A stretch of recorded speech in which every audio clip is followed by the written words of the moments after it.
ಮಾನ್ಯ ಈಶ್ವರ್ ಖಂಡ್ರೆ ಅವರು ಅರಣ್ಯ ಸಚಿವರು, ಅವ್ರಿಗೆ ಏನಾದ್ರು ಕಲ್ಪನೆ ಇದೆಯೋ ಇಲ್ಲೋ ಗೊತ್ತಿಲ್ಲ. ಅರಣ್ಯದ ಬಗ್ಗೆ, ಜಾನುವಾರುಗಳ ಬಗ್ಗೆ ಅವರೊಂದು ಸೂಚನೆ ಹೊರಡಿಸಿದ್ದಾರೆ.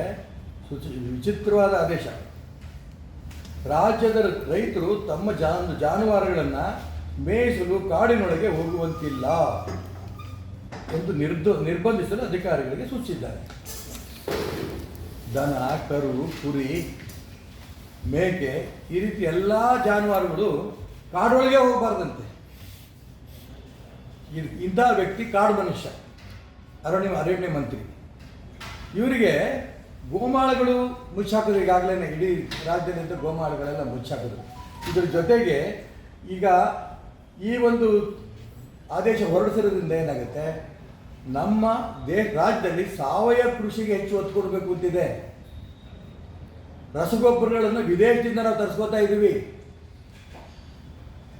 ಈ ರೀತಿ ಸಾವಯವ ಕೃಷಿಗೆ ಅನುಕೂಲ ಆಗಂತ ಗೊಬ್ಬರ ನಮ್ಮ ದನ ಕರುಗಳಿಂದ ಸಿಗತ್ತೆ, ಕುರಿಯಿಂದ ಸಿಗತ್ತೆ. ಇವನ್ನು ನೀವು ನಾವು ಬ್ಯಾನ್ ಮಾಡ್ತೀವಿ ಅಂತ ಹೊರಟ್ರೆ ನೀವು ಅರಣ್ಯ ಮಂತ್ರಿಗಳನ್ನು ಕರಿಬೇಕು. ಏನಂತ ಕರಿಬೇಕು? ನಿಮ್ಮ ಅರಣ್ಯ ಮಂತ್ರಿ ಅಂತ ಕರೆಯೋಕ್ಕೆ ಇಷ್ಟಪಡಲ್ಲ, ಕಾಡು ಮನುಷ್ಯನನ್ನು ಕರೆಯೋಕ್ಕೆ ಇಷ್ಟಪಡ್ತೀವಿ. ಈ ಕಾಡು ಮನುಷ್ಯನಿಗೆ ಅರಣ್ಯ ಉಳಿಸೋದು ಕಲ್ಪನೆ ಇಲ್ಲ, ಜಾನುವಾರು ಬಗ್ಗೆನೂ ಕೂಡ ಇವ್ರಿಗೆ ಕಲ್ಪನೆ ಇಲ್ಲ. ಇವ್ರಿಗೆ ಗೊತ್ತಿರಲಿ, 2011ರ ಜಾನುವಾರನ್ನ ಜನಗಣತಿನಲ್ಲಿ ಅವಾಗೂ ಈಗ 2021ರಲ್ಲಿ ಆಗಿರಬೇಕು ಬಹಳ ಜಾನುವಾರುಗಳ ಒಂದು ಸಂಖ್ಯೆ ಕಡಿಮೆ ಆಗಿದೆ. ಅದಕ್ಕೋಸ್ಕರ ಇದನ್ನು ಏನೇನು ಮಾಡಬೇಕು ಬಿಡಬೇಕು ಕಲ್ಪನೆಯೇ ಇಲ್ಲ ಅವರಿಗೆ. ಒಂದು ಪಶ್ಚಿಮ ಘಟ್ಟಗಳ ಏರಿಯಾದಲ್ಲಿ ಸಾವಿರಾರು ಹಳ್ಳಿಗಳಿದೆ. ಆ ಸಾವಿರಾರು ಹಳ್ಳಿಗಳಿಗೆ ಈ ರೀತಿ ಹಳ್ಳಿಗಳಿಗೆ ನೀವು ಮನುಷ್ಯರೇ ಹೋಗಬೇಡಿ ಅಂತ ನಾಳೆ ಇವರು ಒಂದು ಕಾನೂನು ತಂದರೂ ಆಶ್ಚರ್ಯ ಇಲ್ಲ.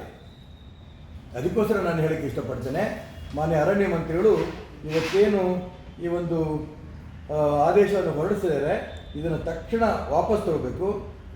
ಗೋಮಾಳಗಳ ಅತಿಕ್ರಮಣ ಆಗ್ತಿರೋದನ್ನ ನಿಲ್ಲಿಸಬೇಕು. ಜಾನುವಾರುಗಳನ್ನು ಮೇಯುವ ದಿಕ್ಕಿನಲ್ಲಿ ಅದೇ ಜಾಗದಲ್ಲಿ ಅವ್ರಿಗೆ ಅವಕಾಶಗಳು ಮಾಡಿಕೊಡ್ಬೇಕು. ಮತ್ತು ಈ ಜಾನುವಾರುಗಳಿಗೆ ರಕ್ಷಣೆ ಮಾಡೋ ದಿಕ್ಕಿನಲ್ಲಿ, ಯಾಕೆಂತಂದರೆ ವಿಶೇಷವಾಗಿ ಕಳ್ಳತನ, ಈಗ ಮಳೆ ಜೋರಾಯಿತು, ಕುರಿಗಳು ಸಾಯ್ತವೆ, ಮುಸಲ್ಮಾನರುಗಳಿಂದ ದನಗಳನ್ನು ಕೊಲೆ ಕಡಿಯೋದು ಇದೆಲ್ಲ ದಿನ ನೋಡ್ತಾ ಇದ್ದೀವಿ. ಇದೆಲ್ಲವನ್ನು ತಡಿಬೇಕಾದ್ರೆ ಒಂದು ವಿಶೇಷವಾದ ಕಾನೂನು ತಂದು ಜಾನುವಾರುಗಳ ರಕ್ಷಣೆ ಮಾಡೋದಕ್ಕೆ ಏನೇನು ಅನುಕೂಲ ಆಗುತ್ತೋ ಅದೆಲ್ಲವನ್ನು ಕೂಡ ರಾಜ್ಯದ ಅರಣ್ಯ ಮಂತ್ರಿಗಳು, ನಾನು ಅದಕ್ಕೆ ಕಾಡು ಮನುಷ್ಯ ಅಂತ ಹೇಳಿದೆ. ನಾನು ಇದನ್ನೇನು ತಂದಿದ್ದೀರಿ ನಿರ್ಬಂಧ, ಆ ಒಂದು ಕಾಡುಗಳಿಗೆ ಜಾನುವಾರುಗಳು ಹೋಗ್ಬಿಡ್ದು ಅಂತೇನು ಆಜ್ಞೆ ಮಾಡಿದ್ದೀರಿ, ಇದನ್ನು ವಾಪಸ್ ತಗೊಂಡಿದ್ರೆ ನೀವು ಮನುಷ್ಯರಾಗ್ತೀರಿ, ಇಲ್ಲಾಂದರೆ ಕಾಡು ಮನುಷ್ಯನೇ ನೀವು.